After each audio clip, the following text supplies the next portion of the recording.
Que Dios los bendiga a todos. Es un gusto saludarlos desde esta plataforma. Me ha llenado mucho el testimonio de nuestros hermanos que antecedieron a estas entrevistas, su autenticidad en el Señor. Cuando yo llegué a Jesucristo era pequeño, 11 años. Sin embargo, ya asistía a la iglesia bautista desde que tenía 5 años o 6 años. Para 1976, cuando fue el terremoto, Rosidalia de León junto con Sheni y Arturo nos invitaron por primera vez a la iglesia. Fuimos cuando el templo de la iglesia bautista estaba destruido. Habían unos plásticos y en medio de los plásticos recibimos una escuela dominical. Allí empezó nuestro proceso de iglesia. Posteriormente se afianzó cuando mi papá reconcilia con el Señor durante el tiempo de la guerra en Guatemala, y posteriormente viene mi mamá a los pies de Jesucristo. Fue entonces cuando a temprana edad, 12 años, me bauticé aquí en el Tejar, en donde están esas aguas termales. Recuerdo bien esa fecha. Sin embargo, si pudiera cambiar algo de aquella historia y volviera a repetir mi vida, creo que lo hubiera hecho un poco más grande, un poco más adulto, para poder entender lo que estaba haciendo. Obviamente, hermano Margarito, que era el pastor, nos dio clases como nosotros lo hacemos en la actualidad y nos preparó. Pero una cosa es la preparación mental y otra cosa es la preparación en el corazón. Y muchas personas están preparadas mentalmente, pero no están preparadas en el corazón. Su fe no trasciende, no han conocido a Jesucristo, no se han enamorado de Él. Así transcurrió mi juventud.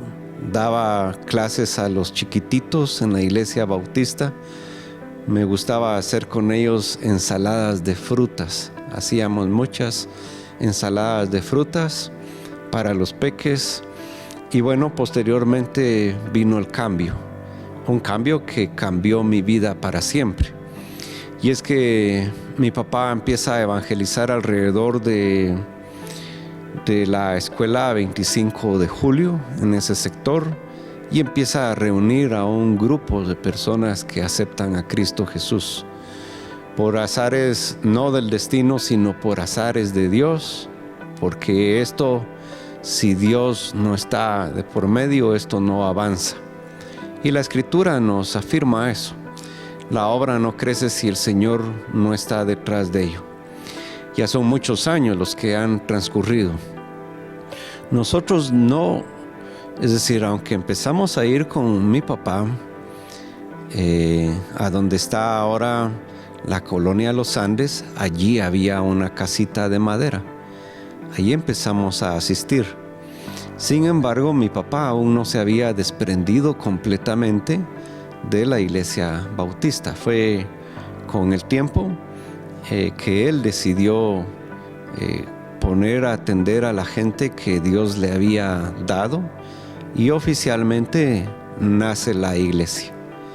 Mi papá no tenía el conocimiento, y los hermanos que se fueron añadiendo igual que él, pues fueron siendo tutores ellos mismos, fueron autoaprendiendo con los recursos que iban consiguiendo. Ahora, yo creo que el desafío más grande que hemos enfrentado durante todo este tiempo es que las congregaciones siempre tienen cismas.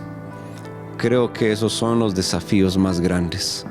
Los cismas en la congregación que han hecho mucho daño, y mantener la frustración al margen y poner la fe por encima ha sido lo más duro. ¿Por qué? Porque estamos claros que uno no es dueño de las personas. No, ninguna congregación debe ser dueña de su gente. El propietario de las personas es Cristo Jesús, y quien decide sobre las congregaciones es Cristo Jesús. Cuando nosotros los hombres intervenimos en destruir la obra, pues entonces hay muchas fracturas que le pasan la factura a los miembros que se quedan y aún a los miembros que se van. Para mí el desafío más grande, uno, ha sido ese: ver los cismas desde afuera, ver los cismas desde adentro, vivirlos como hijo de un pastor y vivirlos en el pastorado. Ha sido muy difícil. Yo hubiese querido aprender más de cómo lo vivió mi papá. Posteriormente, el segundo ha sido cómo hacer crecer a la iglesia, cómo desarrollar a la iglesia. Ese ha sido el desafío más grande. Con los hermanos que han trabajado hemos hecho muchas cosas. Podríamos repasar tantísimas cosas que hemos tratado de hacer: capacitar maestros, capacitar jóvenes, capacitar damas, siempre con el interés de que las familias crezcan. ¿Por qué? Porque es la visión que el Señor nos ha puesto: ver crecer a los niños, proteger a los niños en este tiempo que es tan complicado. Estamos viviendo una etapa tan complicada, y miren, no cabe duda que la edad le pasa a uno factura. Yo hubiese querido empezar antes, mucho antes, muchas cosas que ahora ya a mi edad estoy tratando de empezar. Posteriormente, otros desafíos vienen de la vida personal. Una anécdota es que una vez vino un hermano de Quetzaltenango a tratar de ungirme como pastor. Realmente esa experiencia a los sucesores, yo ahora entiendo que los hijos no tenemos por qué heredar el pastorado de un papá. Eso es un error contemporáneo. Si es cierto, nosotros trabajamos en familias, y ya escucharon ustedes a las hermanas sus experiencias de cómo sus familias están involucradas. Pero el llamado al pastorado lo hace Dios. El llamado al pastorado no lo imponen los hombres, aunque hay muchos que se imponen en los puestos, pero eso no debe ser parte de la vida de Vida Nueva. El llamado viene de Dios. Allí es en donde Dios sí respalda y aprueba toda la obra que se hace. ¿Cómo me ha marcado pertenecer a Vida Nueva, a esta congregación? Pues para mí esta congregación hoy por hoy es todo.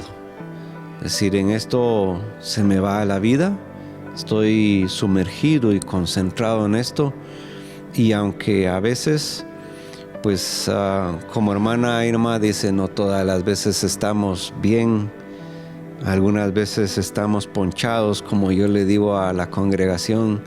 A veces tiene las 4 llantas pinchadas, más la de repuesto. Repararlas, inflarlas y volver a caminar cuesta.